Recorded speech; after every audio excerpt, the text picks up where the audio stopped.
ফুরফুরা শরীফের মুজাদ্দিদুজ্জামান দাদা হুজুর পীর কেবলা রাহমাতুল্লাহ আলাইহি বসিরাটের জমিনে বসে রইলেন। হুজুরের বাড়ির সম্মুখ দিয়ে মাদ্রাসার ছাত্ররা চলে যান। দাদা হুজুর কেবলা বসে বসে দেখলেন ছাত্ররা সবাই চলে গেল। আমার দাদা হুজুর পীর কেবলা রাহমাতুল্লাহ আলাইহি বেরিয়ে কি করছেন জানো? ওই মাদ্রাসার ছাত্ররা যেখানে পা দিয়েছে ওই পায়ের কদমে নকশার কদমে পায়ে নকশার কদমের নকশাতে ওই পায়ের দাগিতে আমার হুজুর দিনে পা দিয়ে পা মেলান। বসিরাটের হুজুর বললেন, হুজুর কি করছেন? বাবা বড় মাওলানা, আমি ফুরফুরার মুজাদ্দিদুজ্জামান কুতুবুল আলম আমিরুশ শরিয়াত আবু বকর সিদ্দিক রাহমাতুল্লাহ আলাইহি কবে বাবা মাদ্রাসায় পড়েছিলাম সেদিন আমার মাদ্রাসার নাম ছিল, মাদ্রাসার তালবে ইলমের খাতায় নাম ছিল। আমি আল্লাহ পাকের নূরের পায়ারের ওপর দিয়ে মাদ্রাসায় হেঁটে যেতাম। আমি ফারেক হয়ে গেলাম আর মাদ্রাসায় আমার নূরের পায়ারের ওপর দিয়ে হাঁটা হয় না। তাই ছাত্রগুলো হেঁটে গিয়েছে, আল্লাহর ফেরেশতা পায়ার বিছিয়ে দিয়েছে, ওরা চলে গেছে। ওদের নকশায় পা দিয়ে আমি আবু বকর একটু নূরের পায়ারের ওপর দিয়ে হাঁটার জন্য, এই জন্য আমি ওদের কদমের নকশায় পাটা মেলাচ্ছি। জোরে বলুন। জোরে বলা যাবে না সুবহানাল্লাহ। মাদ্রাসায় যে ছেলেটা পড়তে যায় বাড়ি থেকে মাদ্রাসা পর্যন্ত নূরের পায়ার বিছিয়ে দেওয়া হয়, আল্লাহর ফেরেশতারা দেয়, এদের কম সম্মান না। ও বাবা, যারা রাস্তার বারে বসে ফ্রি ফায়ার খেলে ওরা কোন পায়ারের উপর দিয়ে হাঁটবে তা কি জানি বাবু। সব দেখো যুবক ছেলেগুলো মোবাইল নিয়ে পাগল। আর আল্লাহ এই মোবাইল যে কি যন্ত্র বিজ্ঞান আবিষ্কার করেছে আমি জানি না।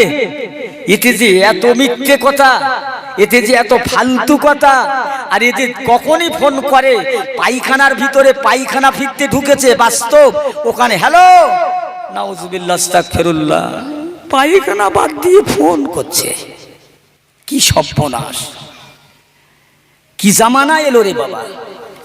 যাক, সব কথা বাদ, এরা একটু চায় না যে আমি একটু মাদ্রাসায় পড়ি। দেখবেন যে সমস্ত ছেলেগুলো বোকা বব্বর নাক দিয়ে শিকনি ঝরছে, একদম গেড়া মানে গেড়ুয়া গোপ্তা যারে বলে বাংলা কথা, কিছু বোঝে না, ওটাকে ধরে নিয়ে ফুরফুরে এই খড়গাছি মাদ্রাসায় দিয়ে হুজুর মরুকে ও বেকাটেরা সোজা করে দেবে। আর যেগুলো মেধাবী ব্রেনি ওগুলো কেজিওই দিচ্ছে, চাকরি হবে, চাকরি হবে। ওদের ভালো ছেলে ভালো ব্রেনি মেধাবী ছাত্র হবে, ও চাকরি হবে, বাপ মা ওদের কেজিয়ে দিচ্ছে। আর বোকা ছোকাগুলো ধরে মাদ্রাসায় দিচ্ছে। এ কি বোকা বাপ মা। জানেন ওই ছেলেটা আলেম হবে, ওই মাদ্রাসার মাস্টার কত কষ্ট করে, বেকা চুরো টেরা যা আছে পারো পড়া মোটে হয় না। আহা, তাদেরকে পড়াশোনা করছে। ভাই রাসূলুল্লাহর ঘরের কথা বলছি, এই যে বড় নেয়ামতি ঘর, এই মাদ্রাসায় পড়তে ইচ্ছে লাগে না। আজকে মুসলমান পরিবেশ দূষিত হয়ে গেছে। কোন কারণে? শিক্ষার অভাবে, শিক্ষার অভাব।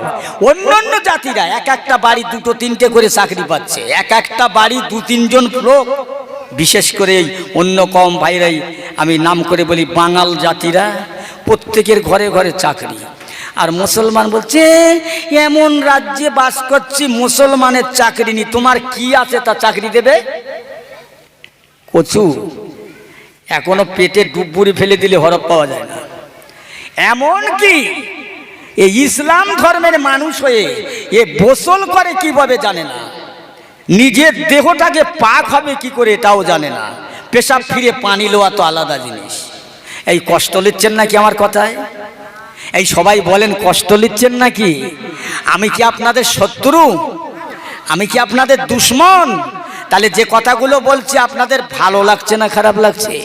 আর খারাপ লাগবে তো এদের, যারা যায় না এর বিরোধিতা করে, এদের খারাপ লাগবে।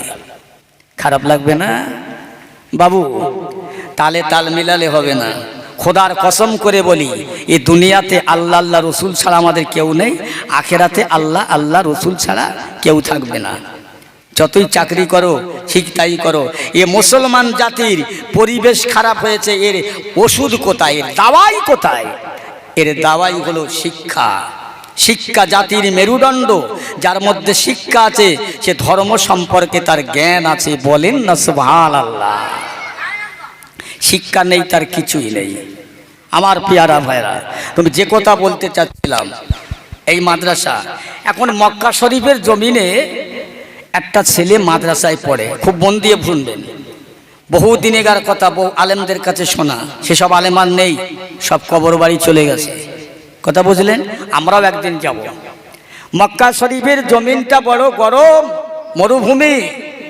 রৌদ্র যখন হয়, হাজী সাহেবরা শুনেছি হাজী সাহেবদের মুখে যে যখন অত্যন্ত রৌদ্র হয় মাটি যেন টকবক করে ফোটে, এত তাপ, এত গরম, পা রাখা যায় না। একটা ছেলে মাদ্রাসায় যায় খালি পায়। এখন মাদ্রাসার মাস্টার খুব বুদ্ধিমান, খুব আল্লাহওয়ালা মানুষ। ছেলেটাকে দেখলেন, জিজ্ঞেস করছেন, এই বাবা তোমার জুতো নেই? হুজুর না। কেন? এই মক্কার জমিনে তুমি হেঁটে, গরম জায়গা, তোমার পা কষ্ট হয় না? হুজুর কি করব, আমার আব্বা খুব গরিব মানুষ, খেটে সংসার চালাতে কষ্ট হয়, জুতো কিনতে পারে না। মাস্টার বললেন, ঠিক আছে বাবা, শোনো শোনো, পাকাটা খুব ছোলো করে দে, রাখো আস্তে করে। শোনো বাবা, আমি তোমাকে একটা কথা বলছি, এই আমার এই ছোটবেলাকার এক জোড়া জুতো আছে, তোমার পায়ে হবে বাবা, একটু অমেরামত আছে, একটু ছেঁড়া আছে, তা আমি ছাড়ার পয়সা দিচ্ছি, জুতো দুটো সেরে নিয়ে কাল থেকে মাদ্রাসায় আসবে পায়ে দিয়ে, খালি পায়ে খবরদার আসবে না। এখন হুজুরের কথা মতো বাড়িতে গিয়ে ভাত খেয়ে মক্কার বাজারে গিয়ে জুতো দুটো এক জুতো সারনেওয়ালার কাছে দিলেন, আমার জুতো দুটো সেরে দেন। বেচারা ঘুরতে ঘুরতে বেখিয়ালে বেসরণে পয়সাটা খরচ করে ফেলেছে। পয়সাটা জুতো সারার কাছে গিয়ে বলে, যা, আমার সে হুজুর পয়সা দিয়েছিল জুতো সারাই করার জন্যে, কিন্তু আমি তো খাবার খেয়ে ফেলেছি, আমি জুতোটা নেবো কি দিয়ে? আস্তে আস্তে গিয়ে বলছে, সেই জুতো যিনি সেরেছে বলছে, বাবু আজকে আমি পয়সা দিতে পারবো না আপনার জুতো সারার, তা না দেওয়ার জন্যে আমি আমার রসুলুল্লাহ দুটো হাদিস পাক শোনাবো, কালকে দেব পয়সা। ও জুতো সারাওয়ালা বলছে, মিস্ত্রি বলছে, তোর হাদিস পাক শুনে আমার পেট ভরবে না, আমার বউ ছেলে পুলের পেট ভরবে, পয়সা দে। বলছে, বাবু আজকে পয়সা নেই, একটা কোরআন পাকের আয়াত শোনাবো। বলছে না, দুটো তিনটে চারটে পাঁচটা কথা বললো। শেষের বেলা ওই মিস্ত্রি রেগে মেগে বলছে, এই তুই জুতো সেরেছি, জুতোর পয়সা দে তো, তোর হাদিস কোরআন শুনে আমার পেট ভরবে না, যা। ছেলেটা মনটা মোড়া হয়ে গেল, আস্তে আস্তে বাড়ি গেলেন, জুতো নেওয়া হলো না, আর মাদ্রাসায় যায় না। জিস, 4 আনার পয়সার মূল্যটা মানুষের কাছে এত বেশি, কোরআন হাদিসের দাম নেই, আমি আর মাদ্রাসায় যাব না, এটাই বুঝলেন। কিন্তু এই মাস্টার বারে বারে খবর নেয় যে ওই ছেলেটা মাদ্রাসায় আসে না কেন? বলছে, হুজুর সে বলছে আমি যাব না। কেন যাবে না, আসবে না? চা বলছে না। এখন মাস্টার নিজে গিয়েছে, বাবা মাস্টার মাদ্রাসায় যাও না কেন? হুজুর যাব না। কেন? হুজুর জিজ্ঞাসা করছে কেন, চোখ দিয়ে ছটছট করে পানি আসছে। এ বাবা কাঁদছো কেন, কি হয়েছে, কেন যাবে না, বলো কি হয়েছে আমার সাথে। আল্লাহর ওলিকে বলে, হুজুর এই জন্যে যাব না মাদ্রাসায়, আপনি আমার দুটো জুতো দিয়েছিলেন, সারবার পয়সা দিয়েছিলেন, হুজুর ওই জুতো দুটো মিস্ত্রি কাজে সারতে দিয়ে মক্কার বাজারে ঘুরতে ঘুরতে আমি খাবার খেয়ে ফেললাম, বেসরণে বেখিয়ালে। ওই মক্কার বাজারে ঘুরতে ঘুরতে খরচ করলাম, মনে হয়ে গেল আমার পয়সা নাই, কি দিয়ে জুতো নেব। তাই আমি মিস্ত্রিকে বললাম, ভাই আজকে আপনার জুতো সারার মজুরি দিতে পারবো না, না দেওয়ার জন্য আল্লাহ রসুলের একটা হাদিস শোনাবো। সে বলে, হবে না। দুটো হাদিস শোনাতে চাইলাম, তিনটে শোনাতে চাইলাম, কোনো রকম হলো না। হুজুর আল্লাহর কোরআন পাকের আয়াত শোনাতে চাইলাম, শেষের বেলা আমাকে এত জোরে ধমক দিলেন, তম্বি করলেন, বললেন তুমি জুতো সেরেছো, পয়সা দাও। তোমার হাদিস আর কোরআন শুনে আমার পেট ভরবে না, আমার বউ ছেলে পুলের পেট ভরবে না, এটা আমার ডিউটি, এটা আমার চাকরি, দাও পয়সা দাও। হুজুর এই জন্যে আমি আর মাদ্রাসায় যাই না। 4 আনার পয়সার মূল্য হলো, আল্লাহর কোরআন নবীর হাদিসের মূল্য হলো না।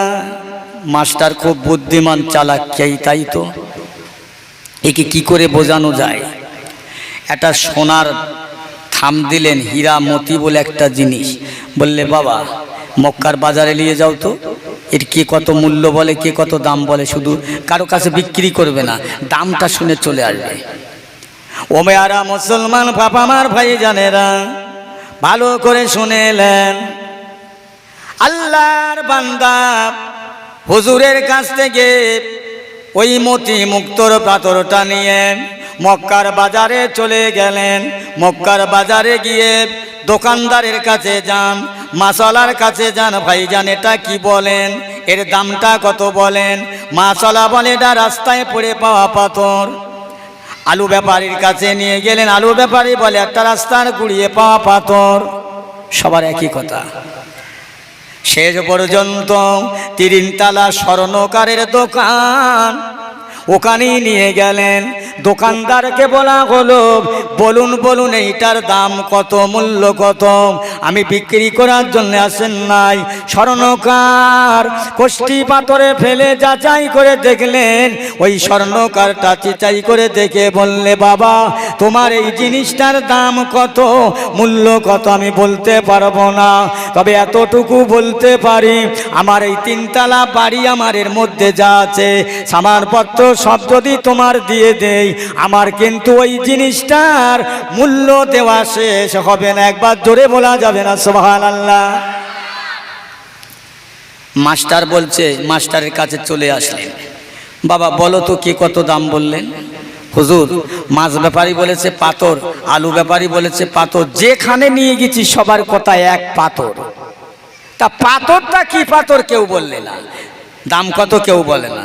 হুজুর শেষবেলা 3 তলা দোকান একটা স্বর্ণকারে, ওখানে নিয়ে গেছি, উনি দেখে বলছে এর যা মূল্য আছে আমার দোকান দিলে পর্যন্ত দেওয়া শেষ হবে না। বলছে বাবা কিছু বোঝা গেছে? বাবা কিছু বুঝেছো? হুজুর কি? আল্লাহর ওলি বলছে, বাবা আলু ব্যাপারী সোনা চিনল না, মাছ ব্যাপারী সোনা চিনল না, ওই বাজারের বহু দোকানদার কেউ চিনল না, স্বর্ণকার চিনতে পারল। তার মানে কোরআন আর হাদিস দুনিয়ার মানুষ কি সবাই চেনে? তুমি যে কোরআন হাদিস জানাতে চেয়েছো চামারের কাছে, এই চামার কি বুঝবে বাবা? কোরআন হাদিসের মূল্য দেবে তো মুসলমান। এই খড়গাছির মানুষ মনে করছেন নাকি আমাদের চামার বলছে? নাউজুবিল্লাহ, না না না, বোঝাবার জন্য বলছি, আপনারা চামার নয় তো মনে ভাববেন আমাদের বলছে, না বোঝাবার জন্য বলছি। তাহলে কোরআন হাদিসের মূল্য দেবে কারা? মুসলমান, আল্লাহওয়ালা যারা, আল্লাহকে ভালোবাসে যারা। তো সেই জায়গাটা মাদ্রাসা আল্লাহ কবুল করেছেন। দোয়া করি আল্লাহ এই মাদ্রাসা কিয়ামত পর্যন্ত কবুল করেন, বলেন আল্লাহুম্মা আমিন। এই মাদ্রাসার যত ছাত্র ছাত্রী শিক্ষক হুজুর আছে আল্লাহ সবাইকে হায়াতে দারাজ করেন, বলেন আল্লাহুম্মা আমিন।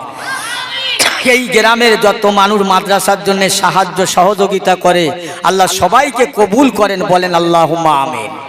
দোয়া করলেন, দোয়া করছি, দোয়া করব। ভাই আমার মাইকটা কিরমেই শুয়ে পড়ছে। ভাই আমি আপনাদের ছোট করছি না, আমার কষ্ট হচ্ছে খুব কথা বলতে। সাউন্ডটা কমিয়ে দিচ্ছেন কেন? অসুবিধে কোথায়? ফাঁকি দিবেন না ভাই, ফাঁকি দিও না, ভালো করে চালান। আমার পরে যে বক্তা আসবে তিনিও বলবে এই কথা। আমার ভাইরা অত জোরে না, অত জোরে না, এভাবে থাক। হ্যাঁ ঠিক আছে, এবার থাক থাক। ও রাগ করছেন নাকি আমার কথায়? এ দেখছি রাগ করে যেন ঘুরপাক দিচ্ছে নাকি? রাগ করেন না, আমাদের প্রত্যেক রাত তো কথা বলতে হয়, কষ্ট হয় বাবা। তাহলে মাদ্রাসার ভালোবাসা রাখবেন, আল্লাহ নবীর সঙ্গে ভালোবাসা রাখবেন, আল্লাহ নবীকে জিন্দা বলে ভালোবাসা রাখবেন। এই মাদ্রাসায় যত ছেলে পড়াশোনা করে, এই মাদ্রাসায় যত ছেলে পড়াশোনা করে, যাদের বাড়ি খাই দাই করে, আল্লাহ বরকত দেয়, বরকত দেবেন। আমার পিয়ারা ভাইরা দোস্তেরা, আমি যে কথা বলতে চাচ্ছি, কি ছিলেন? শিক্ষার অভাব। আমার নবী শিক্ষার কথা বললেন, শিক্ষার কথা বললেন। সর্বপ্রথম এই জাতি শিক্ষা মেনে নেবার কথা, মানবার কথা, কিন্তু মানল না, মেনে নিল না। আমার ভাইরা, আজকের যাকে না বানালে দুনিয়া কুল কায়নাত হতো না। সরকার আইন করেছিল নিরক্ষর দূরীকরণ করব, নিরক্ষর দূরীকরণ করব। এই কথা কার কথা? স্বামী বিবেকানন্দ, ঈশ্বরচন্দ্র বিদ্যাসাগর, বড় বড় কবি, দার্শনিক, সাহিত্যিক, তারা একই কথা বলে গেছে, শিক্ষা জাতির মেরুদণ্ড। এ কথা সর্বপ্রথম আল্লাহ পাক আমার নবীর কাছে জানিয়ে দিলেন, ইকরা বিসমি রাব্বিকাল্লাযী খালাক। পড়ো, পড়ার থেকে দূরে থেকো না। তাহলে আজকের সেই পড়ার জায়গাটা মাদ্রাসা। কিছু পাবেন, আল্লাহ কিছু দেবেন। এ নবীর আদর্শবান তৈরি হবে এই মাদ্রাসায় থেকে, বুঝলেন? আমার পেয়ারা ভাইরা, এই মাদ্রাসার জন্যে কেউ কৃপণ করবেন না। যদি করেন তাহলে আল্লাহ রসুলের সঙ্গে দুশ্মনী করা হলো। এই মাদ্রাসা পেলেন কোথায়? এই মসজিদ, এ টুপি, এ দাড়ি আমার রসুলের কষ্টের মেহনত, রসুলের বড় কষ্টের ফল। যিনি ইসলামের দাওয়াত এখনো দেন নাই, হায়াতে দুনিয়াতে আসলেন কবে? সাইয়েদেনা মুসা আলাইহিস সালাম দুনিয়া থেকে চলে গেলেন, ঈসা আলাইহিস সালাম চতুর্থ আসমানে উঠে গেলেন। 570 বছর আর দুনিয়ায় নবী ছিলেন না। দুনিয়া ছিলেন অন্ধকারে আচ্ছন্ন, জাহিলিয়াতের জামানা, বর্বরতার জামানা। সতীদাহ আইন ছিল, স্বামী মরে গেলে তার বিবিকে জ্যান্তই চিতায় পুড়িয়ে দিত, নাই তো বলতো স্বামী হারামে ওর মুখ দেখলে মানুষের অন্ন হবে না, এরকম আইন ছিল। আর কি ছিল? মেয়ে সন্তানকে জ্যান্ত দাফন করে দিত। আর কি ছিল? একটা বাড়িতে যদি 5টা সন্তান থাকতো, তার বাপ মরে গেলে বড় ছেলে তার মাকে তার বিবি হিসাবে ব্যবহার করতো, নাউজুবিল্লাহ। এরকম বড় বড় আইন ছিল। সেই রকম একটা 570 বছর দুনিয়ায় নবী ছিল না। 570 বছর পরে রবিউল আউয়াল মাসে 12ই রবিউল আউয়াল শবে সাদেকে আমার আল্লাহ মক্কার মুআজ্জামা আম্মাজান আমিনার ঘরে আমার নবীকে পাঠালেন। জোরে বলুন সুবহানাল্লাহ। নবী তো নবী, কিরকম নবী? মক্কার জমিনে আম্মাজান ঘুরে বেড়াচ্ছেন খালি পায়ে। মক্কার মেয়েরা জিজ্ঞাসা করছেন, আমিনা, আমরা তো খালি পায়ে বেড়াতে পারি না, আপনি কি করে বেড়াচ্ছেন? গরম লাগে না? আম্মাজান রাদিয়াল্লাহু তাআলা আনহু বলছেন, ও মক্কার মেয়েরা, আমি আমিনা বলছি, আমার পায়ের নিচে মক্কার জমিনটা গরম লাগে না, পাথরগুলো শক্ত পাথর, কাঁকরগুলো আমার পায়ের নিচে যেন নরম ইস্পান গধীর মতো লাগে। একবার জোরে বলা যাবে না সুবহানাল্লাহ? আল্লাহ রসুল রয়েছে মায়ের পরে। আম্মাজান আমিনা বর্ণনা করেন, আমি রাসূলুল্লাহর আম্মাজান আমিনা বুঝতে পারি আমার পেটে কচি রয়েছে। আমি কখনোই বুঝতে পারিনি আমার পেটটা ভারী হয় না, খেয়ে দিয়ে দমটা মোটা হয় না। ও মক্কার যুবতীরা, আমি আমিনা, আমার কোনো কষ্ট হয় না। আমার পেটে যে বাচ্চা রয়েছে আমি বুঝতে পারি না। খেয়েও কষ্ট হয় না, পরেও কষ্ট হয় না, বেরিয়ে কষ্ট হয় না। আমার দেহটা এত সুন্দর, এত সুন্দর, এত সুন্দর, আমি সর্বদাই বড় সুন্দর লাভ করছে। আমার পেয়ারা ভাইয়েরা, আল্লাহ পাক আমার নবীকে কত সম্মান দেয়, কত ইজ্জত দেয়, কত সম্মান দিয়েছে। তখন দুনিয়া আসেননি। আম্মাজান আমিনা আবে জামজাম কুয়া থেকে পানি আনার জন্য যাচ্ছেন। হযরতে জিবরাইল আলাইহিস সালাম, আল্লাহ পাক জানিয়ে দিন, জিবরাইল যাও, আমার হাবিবুল্লাহর আম্মাজান, আমার বন্ধুর আম্মাজান পানি নিতে যাচ্ছে। কুয়ার পানিটা অনেক নিচুই নেমে গেছে। ও জিবরাইল, গিয়ে পানিটা উঁচু করে ধরো, আমার বন্ধুর মা আমিনার পানি নিতে যেন কোনো কষ্ট হয় না। আমিনা কোনো কষ্ট না হয়, যাও। আমিনা পানি নেওয়ার জন্য যান, একদল পাখির ঝাঁকা মাথার দিক দিয়ে উড়ে যায়। কিসির মিছির করে তাদের ভাষায় বলছে, ওরে দেখতে পাস, বেয়াদবি করবি না। ওই যে মানুষটা যাচ্ছে, যে মহিলাটা, ওই মহিলাটা বিশ্ব নবীর আম্মা জান, রাহমাতুল্লিল আলামিনের আম্মা জান, যাকে না বানাইলে আমরা দুনিয়ায় পাখি পক্ষুল হইতাম না। সেই নবীর আম্মা জান আমেনা পাখিরা খবরদার যেন আমিনার মাথার উপর দিয়ে পাক খাবি না, তাহলে বিশ্ব নবীকে বেয়াদবি করা হবে। জোরে বলুন সুবহানাল্লাহ।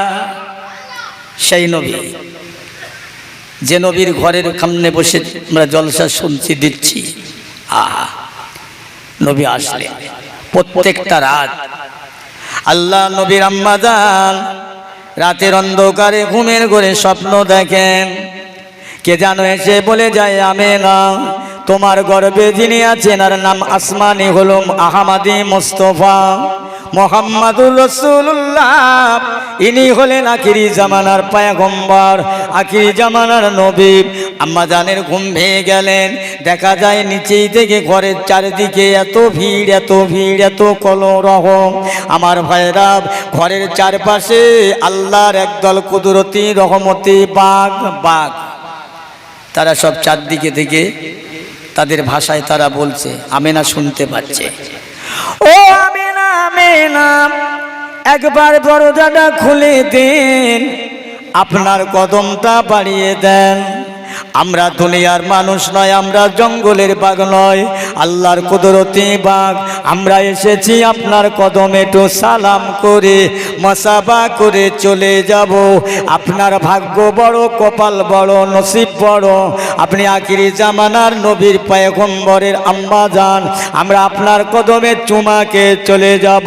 বিশ্ব নবীর মার কদমে চুমাকে আমাদের জীবনকে ধন্য করবে। একটু চিল্লে বলেন সুবহানাল্লাহ। কোন নবী? আল্লাহ রসুল দুনিয়াতে আসলেন বাচ্চা বেলায়, শিশু বেলায়। একদিন আমার নবী হেঁটে হেঁটে যেদিকে জঙ্গল পাহাড় সেদিকে যাচ্ছে, আর আবু জেহেল ওই পথে যাচ্ছিল। চিনতে পেরে গেছে, আব্দুল্লাহর বেটা, হে মোহাম্মদ, কোথায় যাচ্ছ? ওদিকে জঙ্গল, বাঘে খেয়ে ফেলবে, এসো আমি তোমাকে আমার ঘোড়ায় করে নিয়ে। সেদিন কি দয়া হলো, ঘোড়ার করে বসালেন পিছনে, ঘোড়ার পিছনে বসালেন। আর ঘোড়া যায় না, হাঁটে না, চলে না। আবু জেহেল ঘোড়াকে বলছে, ঘোড়া চলো চলো চলো। ঘোড়ার জবান খুলে গেল, বাদশা জাহাপানা, আপনি যে মানুষটাকে ঘোড়ার পিঠে ওঠালেন, বসালেন, ওই মানুষটাকে হয় নামিয়ে দেন, নাই সামনে নেন।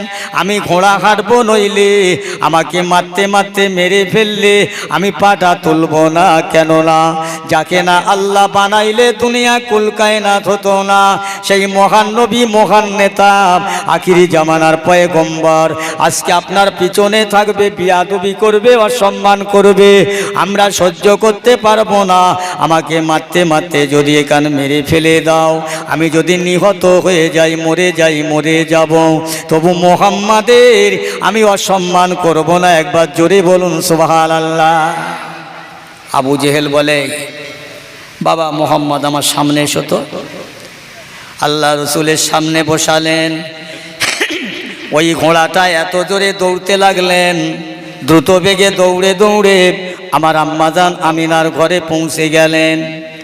আবু জেহেল আল্লাহ নবী মুহাম্মদ সাল্লামকে নামিয়ে দিয়ে বলছে, আমেনা, তোমার বেটা মুহাম্মাদের খবর কি রাখো না? আজকের যে জঙ্গলার দিকে যাচ্ছিল, আমি না থাকলে কি বাঘে খেয়ে নিত। আজ আপনাদের বিশ্বাস হয় নবীকে বাঘে খাবে? কখনো খায়? আবু জেহেল বলছে, আমি না থাকলে বাঘে খেয়ে নিত। আমিনা শুনে মুচকে হাসে। আবু জেহেল বলছে, আমেনা, আমার কথা শুনে তুমি হাসছো, মস্কারা করছো? ও আবু জেহেল, শুনিলেন যে না, আজ আমার কসি মুহাম্মাদের বাঘে কোনোদিন খাবে না। প্রত্যেকটা রাত আল্লাহ পাকের একদল বাঘ আমার রাতের বেলা আমার ঘরের চারিপাশে তারা আমার কাছে ডাকতো আমার সঙ্গে দেখা করার জন্য। আমার কদমে মসাবা করে তারা চলে যেত। আর আজকে তুমি বলছো আমার মুহাম্মদকে বাঘে খাবে, এটা তোমার ঝুট কথা, মিথ্যা কথা, বাজে কথা। এই জন্যে হাসলাম। একবার জোরে বলা যাবে না সুবহানাল্লাহ? আবু জেহেলকে জিজ্ঞাসা করছে, এই তোমার ভাইপো মোহাম্মদ কেমন বলো তো? বলছে আমার ভাইপো মোহাম্মদের মতো আরব রাষ্ট্রের একটাও জন্মায়নি আর জন্মাবে না, এত ভালো ছেলে। তা ভালো, তা ভালো, খুব ভালো। মক্কার লোকেরা আমার রাসূলুল্লাহর কাছে কলমা পড়েনি, তখন তারা আমানত টাকা গচ্ছিত রেখেছিলেন, বিশ্বাস করেছিলেন, সত্যবাদী বিশ্বাসী আলামিন বিশ্বাস করেছিলেন, তারা রেখেছিলেন। আবু জেহেল বললেন আমার ভাইপোর মতো মানুষ আর এই পৃথিবীতে একটাও জন্মায়নি আর জন্মাবে না। ভালো কথা। কিন্তু রাসূলুল্লাহর বয়স যখন 25 হয়ে গেল, 25 থেকে 40 হয়ে গেল, আল্লাহর কোরআন আল্লাহ দান করলেন। আল্লাহ বললেন, হে আমার হাবিব, এই কোরআন, এই ইসলাম, এই প্রচার করার দায়িত্ব তোমাকে দিলাম। ওরা তোমাকে মারবে, ধরবে, পিটবে, মক্কা থেকে তাড়িয়ে মদিনায় দেবে, তথাপি তুমি ওদের কাছে ভেঙে পড়ো না, আমি তোমার সঙ্গে আছি। জোরে বলেন সুবহানাল্লাহ। ওরা যাই করুক, আমি আল্লাহ তোমার সাথে। আল্লাহ তরিয়ে নিলেন। আল্লাহ এই জন্য কোরআনে বললেন না, ওয়ালা তাহিনু ওয়ালা তাহজানু ওয়া আনতুমুল আ'লাউনা ইন কুনতুম মুমিনিন। ও মুসলমান ইমানদার, আমার আল্লাহ পাক জানিয়ে দিলেন, বান্দা দুনিয়া তোরা অন্য কিছু দেখবি না, অন্য কোণে যাবি না, তোরা অন্য রঙে যাবি না, অন্য দিকে যাবি না। আমি আল্লাহ বলছি তোরা আমার হয়ে যা, তোরা আমার হয়ে যা, আমি আল্লাহ তোদের হয়ে যাব। তামাম দুনিয়া তোর দুশ্মন হয়ে যাবে, শত্রু হয়ে যাবে, আমি আল্লাহ তোর বন্ধু হয়ে যাব। এ বান্দা, আমি আমার হাবিবকে তরিয়ে নিয়েছি, আমার হাবিবের উম্মতে মুহাম্মাদি তোরা, আমি আল্লাহ তোদের তরিয়ে নেব, চিন্তা নাই। আমার আল্লাহ পাক আমার হাবিবকে নিয়েছিল কেমন ভাবে তরিয়ে।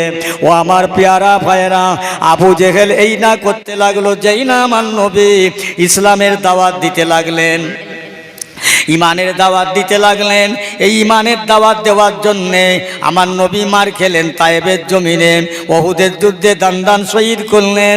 বেঈমান কাফের আবু জেহেল উটের নোংরা পচা নাড়ি ভুড়ি আমার নবীর শরীরে চাপিয়ে দিলেন। তার কারণ হলো ইসলামটাকে তারা মিথ্যা ভাববে, 2 নম্বর করে দেবে, আমার রসুলকে 2 নম্বর করে দেবে। আমার আল্লাহ বলছে, এই আবু জেহেল হয় না, হবে না, হতে পারে না, কখনো হয়নি। আমি আল্লাহ পাক আমার ইসলামটাও মনোনীত, আমার হাবিবটাও মনোনীত, আমার ধর্মটাও মনোনীত। আমি আল্লাহ পাক আমার আদমকে বানিয়েছি আমার মনোনীত, আমি তাদের বাঁচিয়ে নেব, তোরা কেউ ক্ষতি করতে পারবি না। জোরে বলেন সুবহানাল্লাহ। কথা বুঝলেন? আল্লাহ বলছে অন্যদিকে কোনো দিকে তাকাবি না, আমি আল্লাহ আমার হয়ে যা, বিপদ মুসিবত যা হবে তোরা আমার থেকে সরে যাবি না। একটু যদি মুসিবতে পড়েছি, বিপদে পড়েছি, তখন খুব ঘন ঘন আল্লাহ আল্লাহ করি, আর মুসিবত থেকে উদ্ধার পেয়ে গেলে আল্লাহকে ভুলে যাই। এরকম আছি আমরা, হ্যাঁ এরকম আছি। আমার ভাই এমনি এই ইসলাম পাননি, এমনি এই মাদ্রাসা পাননি, সেই কথাই বলার জন্য আমি এত দূর পর্যন্ত চললাম। সংক্ষেপ 2-4টে কথা বলে যাব। আমার রাসূলুল্লাহ কারো কাছে ধর্মের জন্যে পিস্তল নিয়ে যায়নি, কামান নিয়ে যায়নি, লাঠি নিয়ে যায়নি, বন্দুক নিয়ে যায়নি, বোম নিয়ে যায়নি। নিয়েছিলেন আমার নবীর আদর্শ, রহমতের নবী, মায়ার নবী। দয়া ছিল, মায়া ছিল, ভালোবাসা ছিল। তা দেখে কাট্টা কাফেরেরা তারা ঈমান এনেছিলেন। বলুন না সুবহানাল্লাহ। রসুল কারণে হিস্সাপরায়ণ হয়ে কথা বলেনি। ভাই আমার দোস্তেরা, আজকের নূহ আলাইহিস সালাম বেঁচে ছিলেন 900 বছর। একটু বলতে হয়, 900 বছর বেঁচে ছিলেন, 1-2 বছর নয়। 900 বছর বেঁচে মাত্র 59 জন মানুষ মুসলমান হলো। আল্লাহ পাকের কাছে বললেন, আল্লাহ এতদিন আমাকে বাঁচালেন আর এত হেদায়েতের কথা বললাম, মাত্র 59 জন মানুষ হেদায়েত হলো, আর বাদ বাকি হলো না। আল্লাহ বলছেন, এই নূহ, আমি দুনিয়াকে প্লাবন দেব, শেষ করে দেব, তুফান দেব। আল্লাহ আমার উপায় কিস্তি বানাও, কিস্তি তৈরি করো। খুব সংক্ষেপ করে বলছি, কিস্তি বানালেন, বিশাল বড় কিস্তি। এখন নূহ আলাইহিস সালামের জামানায় যে জালেম বাদশাহ, সে বলল এই কিস্তি না, নূহুর মাথা হ্যান হয়ে গেছে, খারাপ হয়ে গেছে। এখানে না আছে পানি, না আছে সাগর, না আছে সমুদ্র, অথচ কিস্তি বানিয়েছে, শুকনো জায়গায় চালাবে কি করে? এই কিস্তিটাকে তোমরা পায়খানা হিসাবে ব্যবহার করো। আমি বাদশাহ হুকুম দিলাম, এই কিস্তিতে যদি কেউ পায়খানা না করে সমাজচ্যুত করে কারারুদ্ধ করব, সমাজচ্যুত করব। কথা বুঝলেন? এক 80 বছরে বুড়ি লাঠি ধরে ধরে বলে, যদি নুহুর কিস্তিতে পায়খানা না করা হয় তাহলে আজীবনকাল কারাগারে, তা অন্তত পায়খানা করে আমি সুস্থভাবে বাঁচতে চাই, ভালোভাবে। এখনও লাঠি নিয়ে উঠতে উঠতে উঠতে উঠতে সিঁড়িবে, একেবারে গা টলে মাথা টলে, 80 বছর বয়স তো, পা টলে পড়ে গেলেন কিস্তির ভিতরে, একদম গলা পর্যন্ত পায়খানায় ঢুকে গেল। ওই 80 বছরে বুড়ি হয়ে গেল 16 বছরে একটা ছুঁড়ি। জোরে বলবেন না সুবহানাল্লাহ? এসব কার দ্বারাই হয়েছে? এই কথা বলেন কে করেছে? এই জোরে বলেন কে করলেন? আল্লাহ। একটু কথা বলেন নাকি আমি একলা ওয়াজ করবো? আপনারা একটু ওয়াজ করেন আমার সঙ্গে। তাহলে নূহ আলাইহিস সালামের কিস্তি পায়খানায় ভরে গেলেন। আল্লাহ নবী বলছেন, আল্লাহ কি হাল, কি হচ্ছে, ওরা কি করছেন? আল্লাহ বলছেন, নূহ চিন্তা করো না, আমি তো আছি। এত ঘামড়াও কেন? মাথ ঘামড়াও, কোনো চিন্তা নেই, আমি তো আছি। একেবারে 80 বছরে বুড়ি 16-17 বছর বয়সে ছুরি হয়ে গেল। আর ওই পায়খানা সব দেশের লোকে মাখা শুরু করলো। জন্মরোগ, কুষ্ঠব্যাধি, যে রোগে জীবনে ডাক্তার সারাতে পারে না, জন্মরোগ, সেই সব রোগ সেরে যাচ্ছে। আর নেই, পায়খানার কিস্তি পরিষ্কার হয়ে গেছে। পানি দিয়ে ধুয়ে ব্যারেলে করে, ড্রামে করে সব বয়ে বয়ে কোথায় থেকে সে লেক চলে চলে যাচ্ছে। আল্লাহ বলছে, নূহ দেখেছো, দেখেছো? আল্লাহ বহুত শুকরিয়া আপনার দরবারে, আলহামদুলিল্লাহ। আপনি কি না পারেন? নূহ কারা পরিষ্কার করলো? আল্লাহ পাক যারাই নোংরা করলো তারাই বলে, হ্যাঁ আমি আল্লাহ এমন তাগ লাগাচ্ছি, আল্লাহ পাক আমি এমন তাগ লাগিয়ে দিয়েছি, ও যারাই নোংরা করেছে না তারাই পরিষ্কার করে দিয়েছে। জোরে বলুন না সুবহানাল্লাহ। নূহ আলাইহিস সালাম কিস্তি বানিয়ে একদিন রাস্তা দিয়ে ঘুরতে ঘুরতে যাচ্ছে, দেখছেন একটা বুড়ি মেয়ে ছেলে, বাংলা ছোট্ট ঘর, খাজুর পাতা দিয়ে ছাওয়া। ছেলে পুলেরা ঘর করে, দেখেননি? খেলার ঘর, এই এটা আমার রান্নাঘর, এটা আমার শোবার ঘর, খাজুর পাতা দিয়ে ছাওয়া, খাজুর পাতা দিয়ে আপনার ঘেরা। তো ওই রকম একটা ঘরে একটা বুড়ি বসে বসে কলমা পড়ছে, লা ইলাহা ইল্লাল্লাহু নূহু নবিউল্লাহ। নূহ আলাইহিস সালাম গিয়ে বলছে, বুড়ি মা তোমার ঘর কোথায়? বলছে, এই তো আমার ঘর, এই তো ঘর, যে কটা দিন আছি এইভাবেই যাবে। ও মা, দুনিয়াতে আল্লাহ প্লাবন দেবে, তুফান দেবে। বলছে, কবে বাবা সেটা? তোমার উপায়? বলে, আমার আল্লাহ আমাকে একটা কিস্তি বানাতে বলে, যে আমি কিস্তি বানাচ্ছি। বলে, আল্লাহ চাই তো বাবা একটু তুলে নিস, আমারে একটু মনে রাখিস। পেয়ারা মুসলমান বাবাজি আমার ভাইয়েরা, আল্লাহর প্লাবন শুরু হয়ে গেল। আল্লাহ বা কেমন প্লাবন দিলেন! আহা, আল্লাহ নবী নূহ আলাইহিস সালামের বিবি রান্না করেন, জ্বলন্ত চুলো দাউ দাউ করে জ্বলছে, জ্বলন্ত চুলো থেকে পানি ওঠা শুরু হয়, আসমান থেকে পানি বর্ষণ শুরু হয়। একদিকে আসমান থেকে পানি হয়, জমিন ফুঁড়ে পানি বার হয়। আল্লাহ নবী নূহ আলাইহিস সালাম ওই সময় নিজের বিবিকে, নিজের কলমা পড়াওয়ালাদেরকে ডেকে নিয়ে সঙ্গে করে কিস্তিতে উঠে পড়লেন। কিস্তি ভাসতে লাগলো। নূহুর বেটা কেনানকে বলল, বাবা তোমার কিস্তিতে উঠে পড়ো, বেঁচে যাবে। নূহুর বেটা কেনান বলল, না তোমার কিস্তিতে উঠবো না, দরিয়ায় যা পানি আছে দুনিয়া আমার হাঁটু এক হাঁটু হবে না। আল্লাহ বলে, নূহ রে, আর একবার যদি তোমার ছেলের দিকে কিস্তি ভিড়াও, তোমার ছেলেকে আগাল বলে পরিচয় দাও, আলী আওলাদ বলে পরিচয় দাও, ও নূহ তোমার নবুয়াতের দপ্তর থেকে নামটা মুছে দেব। আল্লাহ পাকে সেজদায় পড়ে কাঁদতে লাগলেন, আল্লাহ পাক আপনি আলেমুল গায়েব, বুঝতে পেরেছেন, আমাকে মাফ করে দেবেন। আমার ভাইয়েরা, প্লাবন থেমে গেল। দুনিয়ার একটা জীব জানোয়ার বেঁচে নাই। পাহাড়ের 70 ফুট পানি বৃদ্ধি হয়। নূহ আলাইহিস সালামের মনে পড়ে গেল বুড়ি মহিলাটার কথা, স্মরণ ছিল না ওঠাবার সময়, বেখিয়াল হয়ে গেল। আল্লাহ পাক কথা দিয়েছিলাম নেব, কিন্তু মনে নাই। এখন আপনার বান্দি কেমন আছে জানি না।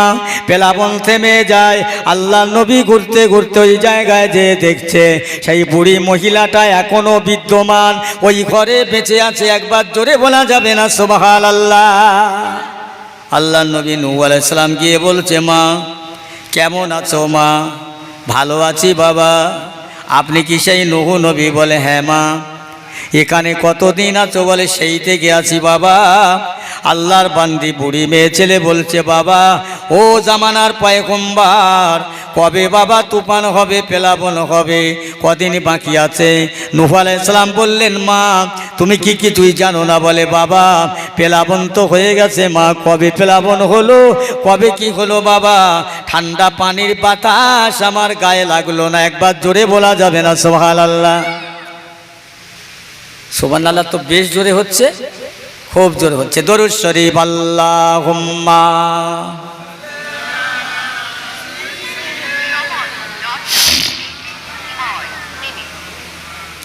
ওয়া আলা আলি।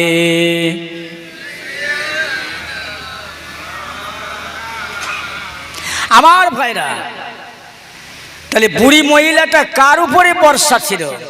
আস্থা ছিল, বিশ্বাস ছিল যে আল্লাহর উপরে। আল্লাহ যদি আমাকে রাখে তো থাকবো, আল্লাহ যদি বাঁচায় তো বাঁচবো, আল্লাহ যদি মেরে দেয় তো মরবো। অন্য কারোর উপরে ভরসা ছিল না। আজকের আমার আপনার নবী নূহ আলাইহিস সালাম 900 বছর বেঁচে 59 জন মানুষ হেদায়েত হলো। আর আমার নবী 63 বছর জীবনে ইসলামটাকে দুনিয়ার শুরু থেকে শেষ পর্যন্ত আল্লাহ সব জায়গায় আমার নবীর ওসিলায় পৌঁছে গেলেন। জোরে বলুন না সুবহানাল্লাহ? এই ইসলামের আলো পৌঁছেতে দিকে আমার নবী কম কষ্ট করেনি। সাহাবায়ে রাসূলরা, তাবিঈনরা, ইমামগণেরা, মুজাদ্দিদে জামানগণেরা ইমানের দাওয়াত দিতে গিয়ে তারা হবলেজ হয়ে যায়। ইমানের দাওয়াত দিতে গিয়ে, ইসলামের দাওয়াত দিতে গিয়ে আজ তারা বড় পেরেশান হয়ে যায়। বুঝলে পেরেছেন আমার ভাইরা? আজকে আমাদের তো কেউ মারে না, ধরে না, কেউ না। আল্লাহ রসুল দিন দুনিয়ার বাদশাহ ছিলেন, নূর নবী, হায়াতুন নবী। কেমন নবী? যে নবীর গায়ে মশা বসতো না, মাছি বসতো না, যে নবীর ছায়া জমিনে পড়তো না, যে নবীর গায়ের ঘামটা, পচিনাটা মেশকে আম্বারের মতো খুশবুদার। জোরে বলুন সুবহানাল্লাহ? কিছু মানুষ আছে নবীকে ছোট করে, নবীকে ছোট করে। কিছু মানুষ আছে, আপনি জানেন নবীকে? তাহলে একটু বলতে হয়। আল্লাহর ফেরেশতা জিবরাইল আলাইহিস সালাতু ওয়াস সালাম এসে আল্লাহর নবীর দরবারে বসলেন। আসসালামু আলাইকা ইয়া রাসূলুল্লাহ। ওয়া আলাইকুম আসসালাম। জিবরাইল কি মনে করে? ইয়া রাসূলুল্লাহ, হাবিবাল্লাহ, আমি জানতে এসেছি আপনার কাছে, আমি জিবরাইলের বয়স বেশি না আপনার বয়স বেশি? আল্লাহ রসুল বলছে, জিবরাইল তুমি বলো। হুজুর আমার তো মনে হয় আমার বয়সের শেষ, আমি সংখ্যা দিতে পারবো না, তবে আমি তো মনে করি আমার বহুত বয়স হয়েছে। আমি একটা করে আসমানে আল্লাহর আকাশে, পশ্চিম আকাশে একটা তারা ভেসে উঠত। ওই তারাটা নূরের তারা, জ্যোতির তারা। একবার উঠতো, আমি একবার দেখতাম। দেখতে দেখতে দেখতে আমার 70,000 বছর পার হয়ে যেত। আবার যখন আমার চোখের আড়াল হয়ে যেত, আমার নজরের বাইরে যেত, আমি দেখতে পেতাম না। আমি 70,000 বছর দেখতে পেতাম না। অতএব এইটা আমি জিবরিল আমার জীবনে আমি 72,000 বার দেখেছি। জোরে বলুন না, আর একটু জোরে হবে না? 72,000 বার। আল্লাহর ফেরেশতা বললেন, ওই তারাটাকে তারা দেখে চাঁদ দেখতে পাচ্ছ? জি না ইয়া রাসূলুল্লাহ, দেখতে পাই না। আল্লাহ রসুল আল্লাহর হাবিব বলছেন যে বেরাইন, ওই তারাটাকে তারা দেখলেন, একবার বলতে পারো ওই তারাটার সঙ্গে কি দেখতে পেতেন? তারার মাথায় কি দেখা যেত? ইয়া রাসূলুল্লাহ, ইয়া হাবিবাল্লাহ, ওই তারাটার মাথায় একটা টুপি দেখতে পেতাম, আর তারাটার গলায় একটা মতির মালা। বহুবার বলেছি, আজও বলছি, হুজুর কানে দুটো দোল, এই কটাই দেখতে পেতাম। আল্লাহ রসুল বলে, জিবরাইল ওই তারাটা অন্য কোনো তারা নয়, ওই তারাটা হলো আমি নবী মুহাম্মদুর রাসূলুল্লাহ সাল্লাল্লাহু আলাইহি ওয়াসাল্লাম। একবার জোরে বলুন সুবহানাল্লাহ। ও বাবা আল্লাহর ফেরেশতা, ওই যে মাথায় টুপি দেখলেন, ওই টুপিটা অন্য কেউ নয়, আমার সাহাবী, আমার জামাতা হযরত আলী রাদিয়াল্লাহু তাআলা আনহু। আমি রাসূলুল্লাহ এলেমের শহর, আমার জামাই হলো এলেমের শহরের দরজা। গলায় যে মালাটা, ওই মালাটা অন্য কেউ নয়, ওটি হলো আমার খাতুনে জান্নাত, কলিজার টুকরা, আহালিল জান্নাত। আল্লাহ পাক আমার ফাতেমাকে পছন্দ করে জান্নাতের রানী করেছে। আমার বেটি ফাতেমা, দুই কানে দুটো দুল, ওই দুটো দুল হলো হাসান আর হোসাইন, ফাতেমার কলিজার টুকরা। আমি দুনিয়ায় তখন আসেন নাই, আল্লাহ আমার পাঠান নাই। সর্বপ্রথম আমার নূরকে তৈরি করে আমি রাসূলুল্লাহ এই চারজনকে সঙ্গে করে সাথেই করে নিয়ে আমার আখিরি জামানার উম্মতে মুহাম্মাদের জন্য আল্লাহ পাকে সেজদায় পড়ে কাঁদতাম। জোরে বলুন। এরা বুঝতে পারে না, না কি বলেন? এখনো সুবহানাল্লাহ বলে দিতে হবে। তাহলে রসুল আমার দুনিয়ায় এখনো আসেননি, আমার আপনার মতো গুনাহগারদের জন্য নবী কেঁদেছিলেন চারজনকে সাথে করে নিয়ে, সঙ্গে করে নিয়ে। হ্যাঁ আমার ভাইরা, সব কোথায় বলা যাবে না, খুব সংক্ষেপ। রসুল বললেন, জিবরাইল বললেন, ইয়া রাসূলুল্লাহ, হাবিবাল্লাহ, আমাকে মাফ করবেন, তাহলে আপনার বয়সের কোনো তুলনা নাই। আদম আলাইহিস সালামকে বানালেন আমার নবীকে বানাবার পরে, সর্বপ্রথম আমার নবীকে তৈরি করে তারপরে পরে যা কিছু আল্লাহ বানালেন। এবার নবীর বয়স কত জিবরাইলও বলতে পারলেন না, সে আল্লাহ পাক জানে। বুঝলেন আমার ভাইরা? সেই নবীর উম্মত আমরা, কপাল আমাদের চওড়া, কিন্তু নিজেরাই কপাল ফাটিয়ে দিচ্ছি। আমরা মুনাফিক মার্কা মুসলমান হয়ে যাচ্ছি। একটু আলোচনা করি। আল্লাহ রসুলের দরবারে কয়েকজন সাহাবী এসে হাজির, একটু শোনেন। হুজুর, হুজুর, আবে জমজম কুয়া থেকে পানি নিতে এসছে কিছু ইহুদিরা, খ্রিস্টানেরা। আমার নবী কি বলছেন? এই, ওরা খ্রিস্টান হতে পারে, ওরা মুসলমান হতে পারে, ওরা মানুষ, পানির অপর নাম জীবন। দেন, আমার নবীর সিদ্ধান্ত, ওদের পানি আগে দেন। ওদের বাড়ি অনেক দূরে, ওরা ঘর সংসার ফেলে পানি নিতে এসছে, পানি আগে দাও। ওরা পানি নিয়ে নিস্তব্ধে ভালোভাবে নিরাপত্তাভাবে বাড়ি চলে যাক। বলুন না সুবহানাল্লাহ, ধরে বলবেন না সুবহানাল্লাহ। রসুলের সিদ্ধান্ত। আমার রসুল ছিলেন শুধু মুসলমানের নবী, গোটা জাতির নবী, জীব জানোয়ারের নবী, সে অনেক কথা। হুজুর বললেন যে ওদের পানি আগে দাও। এ কিছু মুসলমান বলছে, জি আল্লাহ রসুলকে আমরা এত ভালোবাসি, এত মহব্বত করি, অতএব আমাদের পানি আগে দিল না, সিদ্ধান্ত নিল ওদের পানি আগে দেবে, আমরা এই বিচার মানব না। এই শুনতে পাচ্ছেন তো কি বলছি? যে ও বিচার আমরা মানব না। তা ওমরের দরবারে যাই, সূক্ষ্ম বিচার করবেন। ওমরের দরবারে গেলেন, গিয়ে বলছেন, হুজুর আমাদের বিচারটা করে দেন। কিসের বিচার? আল্লাহরই শান্ত বাবু। এখন এরা বলছে, হুজুর এই বিচারের জন্য রাসূলুল্লাহর দরবারে গিয়েছিলাম, তো রাসূলুল্লাহ আমাদের পরে রায় দেয়নি। কিসের বিচার? হুজুর আবে জমজম কুয়া থেকে পানি নিতে এসেছিল বাইরে থেকে কিছু ইহুদি, অমুসলমান। তা আমরা রাসূলুল্লাহকে বললাম যে ওরা পরে নেবে, আমরা আগে নেব। নবী বলছে, না, ওরা দূরের লোক, ওদের আগে দাও। ওরা মানুষ হলে ওরা মানুষ, ওরা মুসলমান না হলে ওরা মানুষ, পানির অপর নাম জীবন, আমরা ওটা মানি না। আমরা হুজুরকে ভালোবাসি, হুজুর আমাদেরটা পানি আগে নিতে বলবে। ওমর বলছে, হ্যাঁ। ওমরকে জেনেন? ওমরকে? হ্যাঁ। ওমর বলছে, হ্যাঁ আমি তোমাদের বিচার করব, প্রস্তুত হও, পুরস্কার পাবে তোমরা, সত্যি ভালো করেছে। ওমর কি করছেন? ফারুকে আজম হযরত ওমর ঘরে গেলেন, লাঙ্গা তলোয়ার, চকচকে ধারালো তীক্ষ্ণ তলোয়ার এনে বাবা কি করলেন? কয়েকজন মুসলমান বসেছিলেন, ওমরের তলোয়ার থেকে কয়েকজন দৌড় মারলেন। যে কজন ছিলেন এক এক করে মাথা কেটে জমিনে জীবদ্দশায় দিনের বেলা জবাই করে দিলেন। তোরা মুসলমানেরা ছুটে ছুটে দৌড়ে দৌড়ে আল্লাহ রসুলের দরবারে, ইয়া রাসূলুল্লাহ, ইয়া হাবিবাল্লাহ, হযরত ওমর আপনার দ্বিতীয় খলিফা মুসলমানকে হত্যা করেছে, খুন করেছে। নবী আমার চোপ দ্বিতীয় দিন বললেন, হুজুর ওমর মানুষ খুন করলো, বিচার হবে না। হুজুর মানুষ খুন করলো ওমর, এর বিচার নাই। দ্বিতীয় দিন চোখ, তৃতীয় দিন ফের বললেন। আল্লাহ রসুল বলছে এই ওমরকে খবর দাও। ফারুক আজমকে খবর দেওয়া হয়। খবর দেওয়ার পরে ওমর আসছে। আল্লাহ নবী বলছে বাবা ওমর তুমি কি করছো বাবা? মুসলমানকে খুন করলে, মুসলমানকে জব করলে। ইয়া রাসূলুল্লাহ, ইয়া হাবিবাল্লাহ, আমি ওমরকে মাফ করবেন।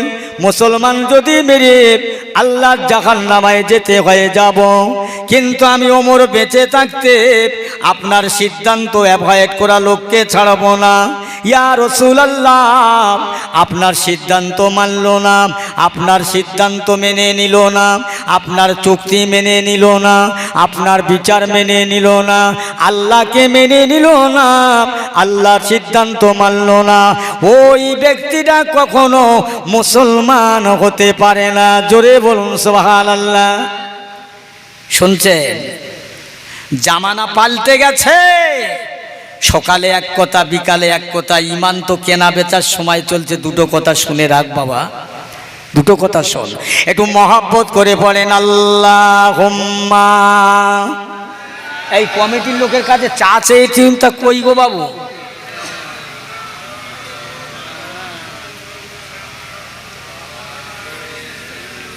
একটু পানি ঢালো গেছি।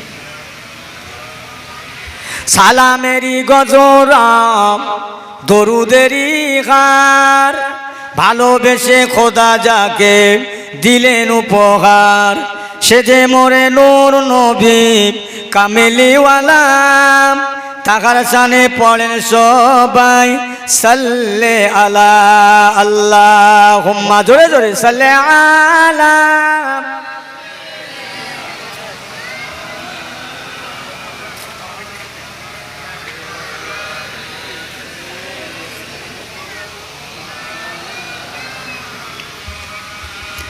কার কথায় আহারে মোম, কার কথায় দেয় ব্যথা, প্রাণে সহে না, সে যে মরে নূর নবী মদিনার ময়না। কার কথায় দেয় ব্যথা, প্রাণে সহে না, সে যে মরে নূর নবী মদিনার ময়না। আল্লাহুম্মা, মহব্বত করে পড়েন। ও আলা আলে সাইয়্যিদিনা। আচ্ছা ওই ভাই, এটা কি দক্ষিণ খড়গাছি? তো এখানে বল খেলা হয়, ফুটবল খেলা হয়। হ্যাঁ, 8 পার্টির হয়, মাঝে মাঝে 16 পার্টিরও হয়, 32 পার্টিরও হয়। আবার 32 দোকানে কত, 64রও খেলা হয়। তো বল খেলা যখন মাঠে হয়, বল খেলা যারা করে তারা কি খেলা করে? লাথি মেরে, লাথি পায়ে লাথি মেরে জিতে যাবে। আর মাঠের চারপাশে গ্রামের মানুষ, আশেপাশে দূরে দূরস্তরের মানুষ শুনে মাঠের চারপাশে ঘিরে, অত্যন্ত তাপ, 40 ডিগ্রি তাপমাত্রা, তবু দাঁড়িয়ে আছে বল খেলা দেখার জন্যে। আর যেদিকে গোল হয়, গোল বলে চেল্লে ওঠে। আচ্ছা বলেন তো, ওরা যে লাথি মেরে এত কষ্ট করে ছুটে ছুটে খেলে, জিতলো, সোনা জিতলো, রূপো জিতলো, মতিমুক্ত যা জিতলো তা কিছু দেয় না? সকলার 1 কাপ করে চা দেয় না, একটা করে পান দেয় না, একটা সিগারেট দেয়, ঘোড়ার ডিম কিচ্ছু দেয়? এই কথা হচ্ছে কেন? ওখানে কি হয়েছে? এত যদি গল্প করবে আমার কাছে এসো, আমি খুব বাজে লোক, বাজে লোক, অসভ্য সহ্য করতে পারিনি। আচ্ছা আপনারা বলেন, এই বল খেলার মাঠে দাঁড়িয়ে ভোট দিন তো কাটালেন, 1 কাপ চা দিল না, একটা সিগারেট দিল, একটা পান দিল না, ওরা জিতে নিয়ে চলে গেল। অথচ গোল বলতে ভুললে না, পেটে গামছা বেঁধে, পান্তা নেই খাওয়া, দুপুরে নেই খাওয়া। বলেন তো কি পেয়েছো? আর এই যে ময়দানটা, এই যে মজলিসটা, এটা বল খেলার মাঠ নয়, এটা জুয়া খেলার মাঠ নয়, এটা বেহেশতের বাগান। এখানে বসে কোনো মুসলমান যদি একবার দরুদ শরীফ পড়ে 10টা গুনাহ আল্লাহ মাফ করবে। জোরে বলবেন না?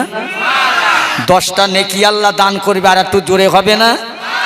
নারায়ে তাকবীর, নারায়ে তাকবীর, নারায়ে তাকবীর। তাহলে এটা খেলার ময়দান নয় বাবু, বহু প্রকার আছে। এই আল্লাহু আকবার যখন আওয়াজ জোরে হয় না, শয়তান নিজের পাছায় নিজে বাড়ি মারে, চল চল চল, এখানে আর ডাল গলবে না, এখানে আর টেকা যাবে না, চল বেরো। আচ্ছা তাহলে আপনারা আমরা যারা এখানে এসেছি শয়তানের বিরুদ্ধে তো নাকি? কথা বলেন, আল্লাহ আল্লাহ রসুলের পক্ষে। তাহলে এখানে বসে এত ঘুমোবো কেন? মুসলমান যখন যুদ্ধের ময়দানে নারাই তাকবীর দিয়েছে, মুসলমান পেশাব পায়খানা হয়ে গেছে কাফেরদের কাপড় উঁচু করার আগে, তাদের তকবীরের এত জোর ছিল আল্লাহর পর্যন্ত পৌঁছাতো। এখন যদি সারা খড়গাছির লোক তকবীর দেয়, কদ্দূর পর্যন্ত পৌঁছবে জানি না। তবে আল্লাহর কাছে দোয়া করি, আল্লাহ আপনাদের সকলের তকবীর, দরুদ শরীফ, কলেমা শরীফ আল্লাহ কবুল করেন। বলেন আল্লাহুম্মা আমিন, জোরে বলেন আল্লাহুম্মা আমিন।